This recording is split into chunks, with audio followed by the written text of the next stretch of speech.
Welcome back friends. RO ARO के क्रम में आगे बढ़ते हुए शुरू करते हैं आज के वीडियो को। वीडियो को शुरू करने से पहले आपसे कहना चाहूँगा, यदि आप चैनल पर नए हैं और चैनल को सब्सक्राइब नहीं किया है तो प्लीज़ सब्सक्राइब कर लें तथा बेल आइकन को प्रेस कर लें, इससे आपको आने वाले वीडियो का नोटिफिकेशन मिलता रहे। तो जो पहला प्रश्न है, सूची 1 को सूची 2 से सुमेलित कीजिए। एक तरफ संगठन है, एक तरफ मुख्यालय। यूनिसेफ इंग्लैंड, विश्व वन्यजीव संरक्षण कोष Kathmandu, SAARC Paris, Interpol New York. आइए इनको मिलाते हैं। सबसे पहले देखते हैं सार्क। सार्क संगठन का मुख्यालय काठमांडू में है। हमें मिला सी का दूसरा।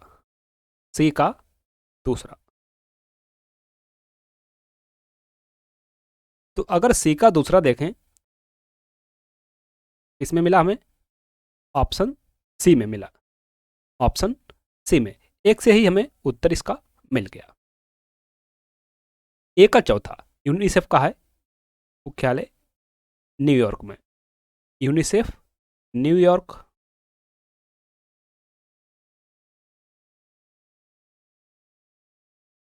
विश्व वन्य जीव संरक्षण कोष का मुख्यालय इंग्लैंड।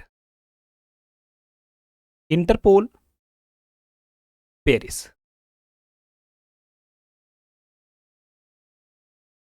तो यूनिसेफ का मुख्यालय न्यूयॉर्क, विश्व वन्य जीव संरक्षण कोष इंग्लैंड, सार्क का मुख्यालय काठमांडू, इंटरपोल का पेरिस। ऑप्शन सी हमारा यहां पर सही हो गया। अगला प्रश्न, एशियाई विकास बैंक की स्थापना कब हुई थी? ऑप्शंस हैं 1950 में, 1960 में, 1962 में, 1963 में।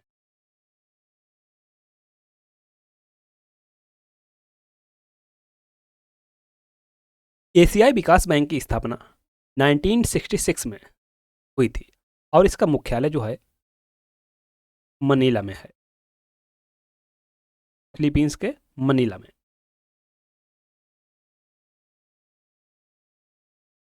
अगला प्रश्न है, निम्न में से कौन सा सही सुमेलित नहीं है? देखते हैं। अंतर्राष्ट्रीय मुद्रा कोष 1945, विश्व स्वास्थ्य संगठन 1948, यूनेस्को 1946, विश्व बैंक 1947।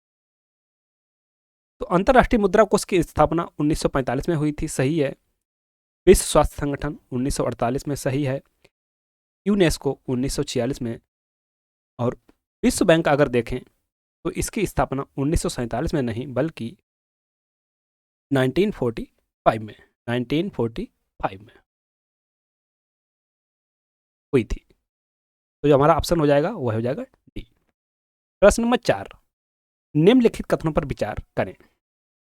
पहला कथन है, अंतर्राष्ट्रीय न्यायालय की स्थापना हेग नीदरलैंड में 3 अप्रैल 1946 में की गई थी। तो हमारा जो पहला कथन है वो है सही है। इसमें न्यायाधीशों की संख्या 15 रखी गई है। दूसरा भी सही है।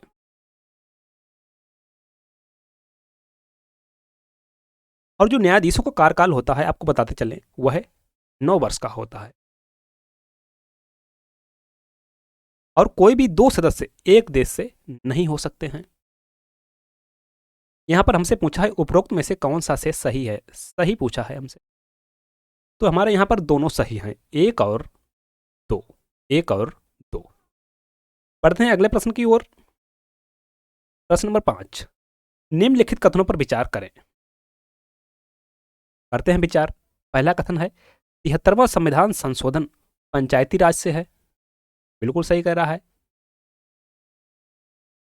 दूसरा कह रहा है, पंचायती राज का शुभारंभ 2 अक्टूबर 1959 में गुजरात के अहमदाबाद में हुआ था। तो दूसरा हमें मिला है यहां पर गलत, क्योंकि पंचायती राज का शुभारंभ 2 अक्टूबर 1959 में राजस्थान के नागौर में हुआ था, ना कि गुजरात के अहमदाबाद में। उपरोक्त में से कौन सा से सही नहीं है? सही नहीं है पूछा हमसे, तो हमारा 2 है गलत, केवल 2 सही नहीं है। प्रश्न नंबर 6, अधोलिखित नदियों का पश्चिम से पूर्व सही अनुक्रम है। Option A Ganga Gomti Ghaghara Gandak, option B Kosi Gomti Ghaghara Gandak, option C Gandak Ganga Gomti Ghaghara, option D Teesta Gomti Ghaghara और कोसी। यहाँ हमारा जो सही जो क्रम है वह है सबसे पहले गंगा, उसके बाद में गोमती, फिर घाघरा, फिर गंडक, ऑप्शन ए। प्रश्न नंबर 7, भारत में उत्तर से दक्षिण की ओर जाते हुए नीचे दी गई नदियों का निम्नलिखित में से सही अनुक्रम कौन सा है?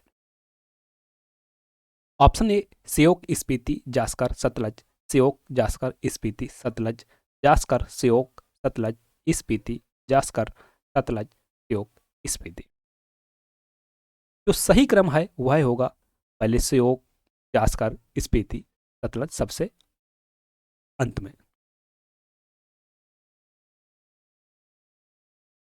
निम्न में से कौन सही सुमेलित है? सही सुमेलित है।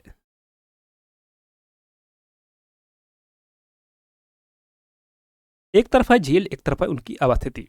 लोनार मध्य प्रदेश, नक्की गुजरात, कोलेरू आंध्र प्रदेश, पुलिकट केरल। अगर देखें लोनार को तो लोनार यह कहाँ पर पड़ती है? ये पड़ती है महाराष्ट्र में। महाराष्ट्र में। नक्की झील राजस्थान में और पुलिकट आंध्र प्रदेश और तमिलनाडु की सीमा पर। आंध्र प्रदेश और तमिलनाडु की सीमा पर। यहां पर जो सही सुमेलित है वह है option C Kolleru Andhra Pradesh. Next question देखते हैं। इन पश्चिम वाहिनी नदियों में से कौन, ये जो नदियां पश्चिम की ओर बहने वाली हैं इनमें से कौन दो पर्वत श्रेणियों के बीच बहती है? शरावती, नर्मदा, माही, साबरमती। यहां पर जो सही होगा वह होगा ऑप्शन बी नर्मदा। अगला प्रश्न, इस नदी का उद्गम स्थल भारत में नहीं है? ब्यास, चिनाब, रावी, सतलज। इसका नहीं है वह है सतलज। अगला प्रश्न, निम्नलिखित नदियों में से किसका उद्गम भारत में नहीं है? सेम प्रश्न है, थोड़ा बदलकर। सतलज, रावी, चिनाब, ब्यास। इसका नहीं है वह है सतलज। सतलज सिंधु और ब्रह्मपुत्र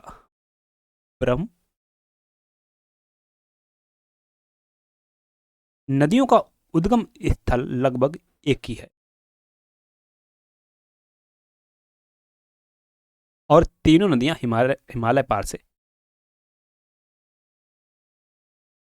नेक्स्ट क्वेश्चन, सूची 1 को सूची 2 से सुमेलित कीजिए और सूचियों को नीचे दिए गए कूट का उपयोग करके सही उत्तर चुनिए।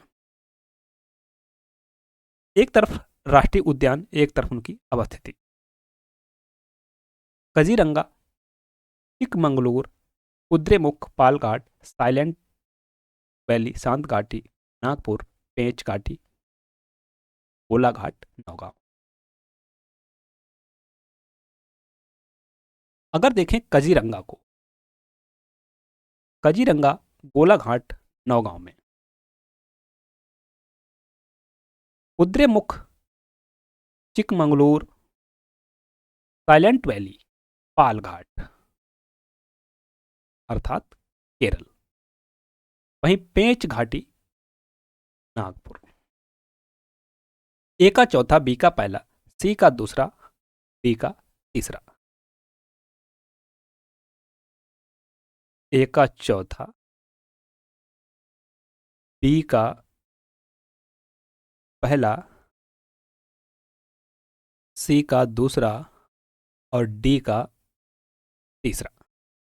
नेक्स्ट क्वेश्चन, लेह अवस्थित है झेलम नदी के दाएं तट पर, झेलम नदी के बाएं तट पर, सिंधु नदी के दाएं तट पर, सिंधु नदी के बाएं तट पर।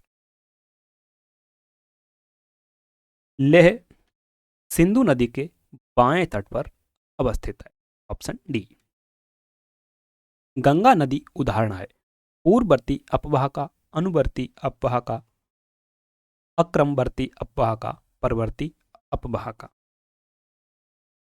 गंगा नदी पूर्ववर्ती अपवाह का उदाहरण है। प्रश्न नंबर 15, निम्नलिखित में से कौन सी नदी भ्रंश घाटी से होकर प्रवाहित होती है? कृष्णा, गोदावरी, ताप्ती, कावेरी। ताप्ती नदी भ्रंश घाटी से होकर प्रवाहित होती है। निम्नलिखित नदियों पर विचार करें। बराक, लोहित, सुबनसिरी। उपर्युक्त में से कौन सी अरुणाचल प्रदेश से होकर बहती है?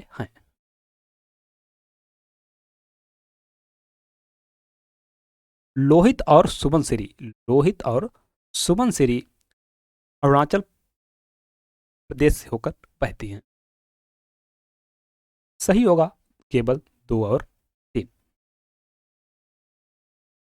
प्रश्न नंबर 17, पश्चिमी घाट की नदियां डेल्टा का निर्माण नहीं करती हैं।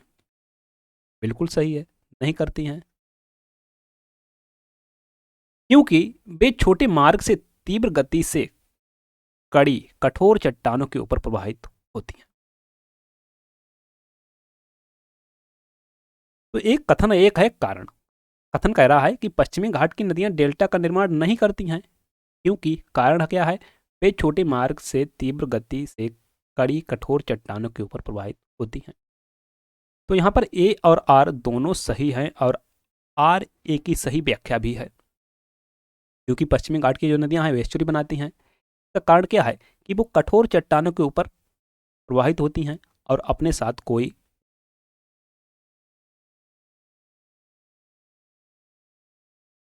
अपरदित पदार्थ नहीं ले जाती हैं।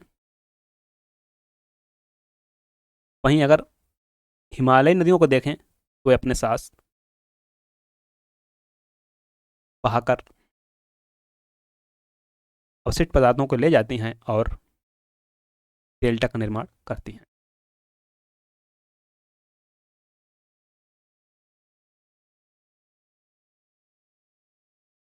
दक्षिण भारत की नदियां प्रमुख रूप से निम्न में से कौन सा अपवाह तंत्र रखती हैं? अरीय, खंडित, वृक्षनुमा, जालीदार। सही है जो वह है वृक्षनुमा।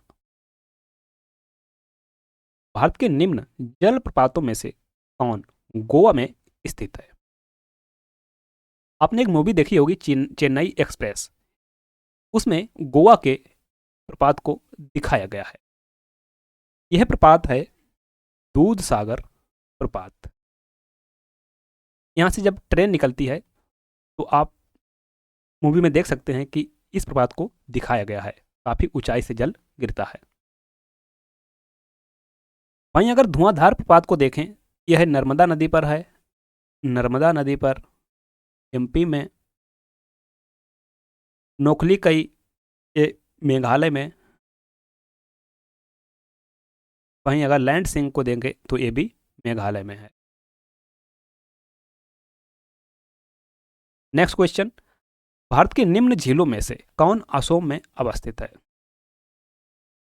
हमीरसर झील, ओलेरू झील, तला झील, चप नाला झील।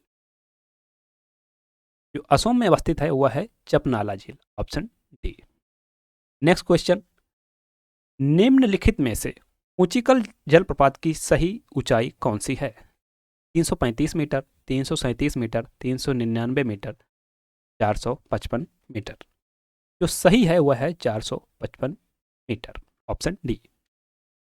अगला प्रश्न, निम्नलिखित में से इसको रहस्यमयी झील, मिस्ट्री लेक कहा जाता है? जोर पोखरी झील, डोडी ताल झील, रूपकुंड झील, रेड हिल्स झील।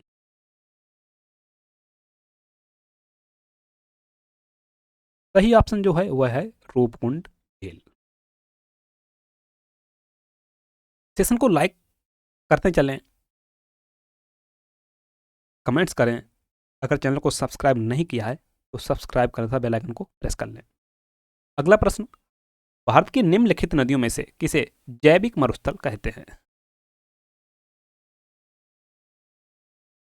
ऑप्शंस हैं नेपाल, दामोदर, भिवानी, भदार।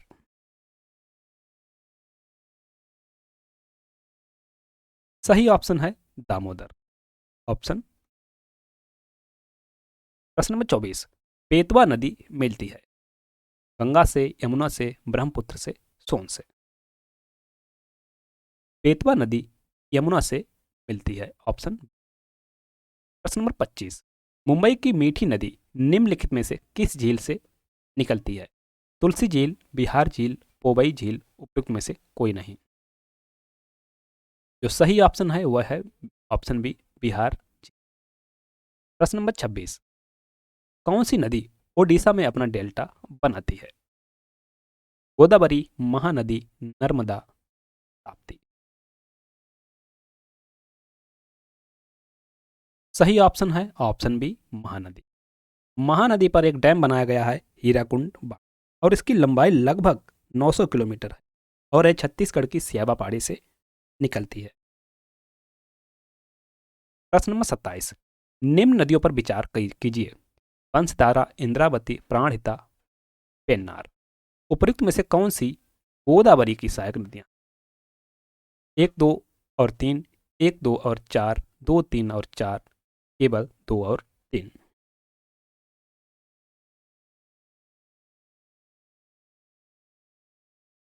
केवल 2 और 3,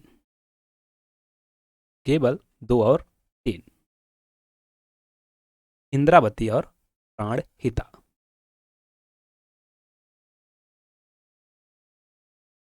प्रश्न नंबर 28, निम्नलिखित कथनों पर विचार कीजिए। पहला कथन है भारत में हिमालय केवल 5 राज्यों में फैला हुआ है। तो बिल्कुल गलत है, क्योंकि हिमालय का विस्तार 11 राज्यों में है। दूसरा कह रहा है पश्चिमी घाट केवल 5 राज्यों में फैले हुए हैं।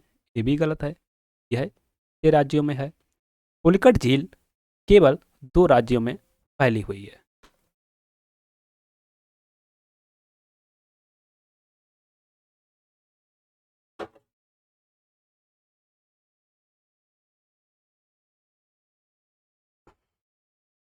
पुलिकट झील केवल 2 राज्यों में फैली हुई है। तीसरा है सही यहाँ पर। और हमसे क्या पूछ रहा है? उपर्युक्त कथनों में से कौन सा से सही है?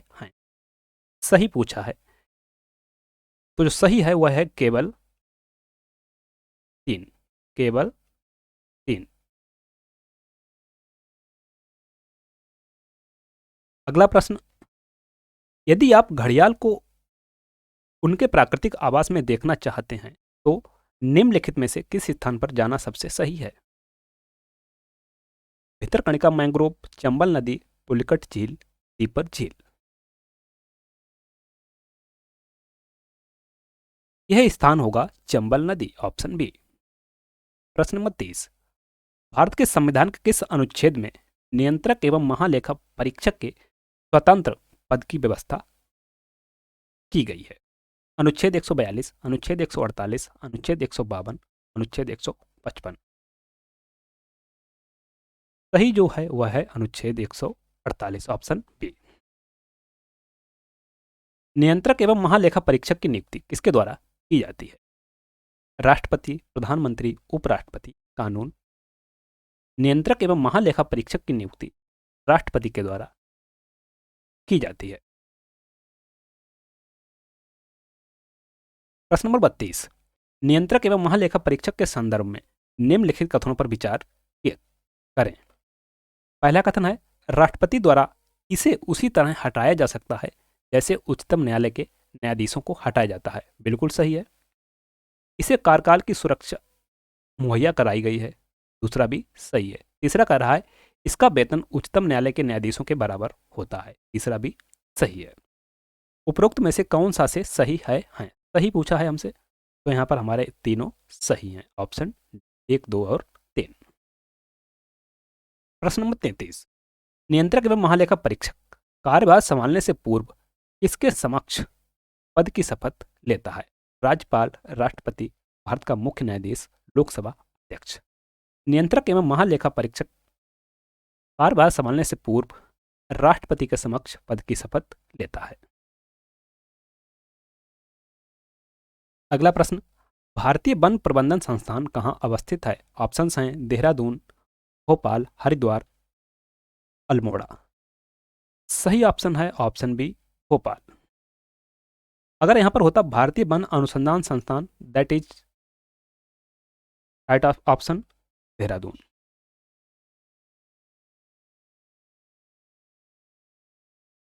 प्रश्न 35, महोगनी, रोजवुड तथा आबुनस किस बायोम के वृक्ष हैं? विषुवतीय वन बायोम, भूमध्य सागरीय बायोम, मानसूनी बायोम, टैगा बायोम। सही ऑप्शन है ऑप्शन सी, मानसूनी बायोम। प्रश्न नंबर 36, सूची 1 का सूची 2 से सुमेलित कीजिए। सूची 1 और सूची, एक तरफ घास के मैदान और एक तरफ क्षेत्र। सबसे पहले देखते हैं प्रेरी को। प्रेरी मिलता है उत्तरी अमेरिका में। प्रेरी उत्तरी अमेरिका में, डाउन्स ऑस्ट्रेलिया में, बेल्ड अफ्रीका में और पंपास अर्जेंटीना में। ए का चौथा, बी का तीसरा, सी का पहला और डी का दूसरा। प्रश्न नंबर 37, दक्षिणी अमेरिका का चौड़ा वृक्ष रहित घास का मैदान कहलाता है? Selva, pampas, prairie, steppes. सही ऑप्शन है ऑप्शन बी, पंपाज। प्रश्न नंबर 38, पेयजल में नाइट्रेट की अधिकता से कौन सा रोग होता है? कौन सा रोग होता है? टाई इटाई रोग, blue baby syndrome, black foot anaemia.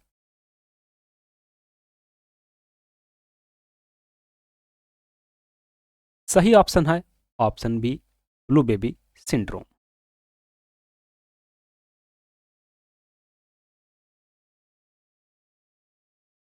अगला प्रश्न, निम्न में से कौन सा सही सुमेलित नहीं है?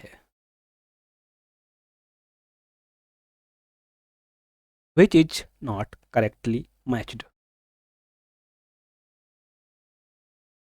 भारतीय तेल निगम नई दिल्ली, तेल एवं प्राकृतिक गैस निगम Dehradun, Coal India Limited Kolkata, Bharat Electronic Limited Mumbai. जो सही सुमेलित नहीं है वह है option D, option D, Bharat Electronic Limited. कहां पर है? बेंगलुरु में, बेंगलुरु में।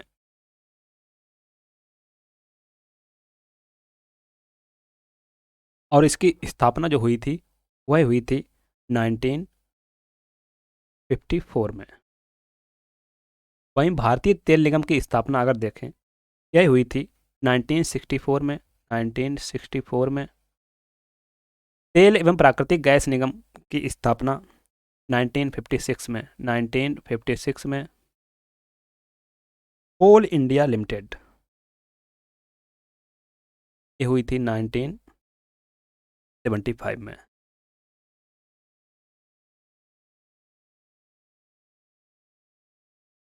Thanks for watching. वीडियो को लाइक करें, शेयर करें, कमेंट्स करें। यदि चैनल को सब्सक्राइब नहीं किया है तो प्लीज़ सब्सक्राइब कर लो तथा बेल आइकन को प्रेस कर लो, इससे हमारे आने वाले वीडियो का नोटिफिकेशन आपको मिलता रहे। मिलते हैं नेक्स्ट वीडियो में नए प्रश्नों के साथ, तब तक के लिए जय हिंद।